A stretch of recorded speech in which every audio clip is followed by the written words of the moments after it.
আজকে আমাদের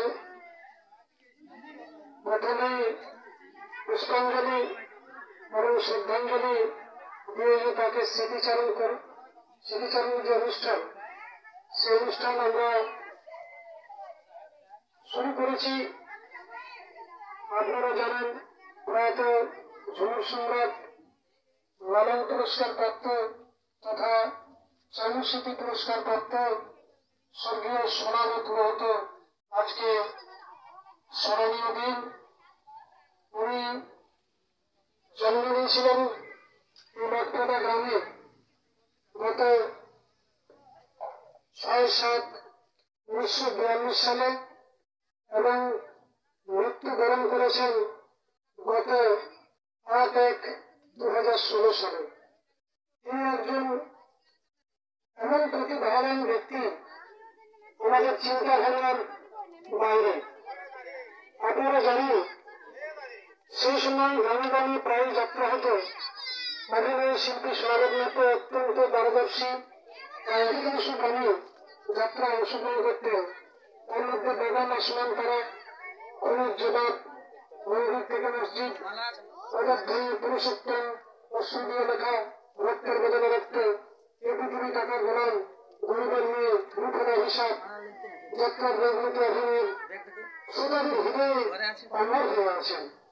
যাত্রাতে বিবেকের চরিত্রে অভিনয় করে মিষ্টি পরিবেশনের গুণে বালক সঙ্গীত, মধুর মনভঞ্জনী পালায় প্রতিবাদ করেছেন। 1980 সালে পুরুলিয়া, বগুড়া, বীরভূম, মেদিনীপুর ও হুগলি এই 5 জেলাতে বিভিন্ন অনুষ্ঠান দেখে পুরুলিয়ার ভিক্টোরিয়া স্কুল মেটে বসে সোনামত মাহাতো 1978 সালের কোরআনের গান দিয়ে জনসাধারণের হৃদয়ে আলোড়ন জাগিয়েছিলেন। শিল্পী সোনামত মাহাতো একাধারে বহুমুখী প্রতিভাবান ব্যক্তি ছিলেন, যার ফলে লেখক, নির্দেশক, অভিনয় করে দর্শক ও সরকারিভাবে সম্মানিত হয়েছেন। তার মধ্যে 1996 সালে 9 জুন চামুস্মৃতি পুরস্কার প্রাপ্ত, 1997 সালে 9 মাসে লালন পুরস্কার প্রাপ্ত, 1997 সালে 27 মে অক্টোবরে পান এই লালন পুরস্কার প্রাপ্ত। আপনার শুদ্ধ আল্লাহ স্মৃতি পুরস্কার পান এরকম শিল্পী আমাদের শিল্পী ছড়িয়ে পড়ে পাওয়া বিরল ঘটনা।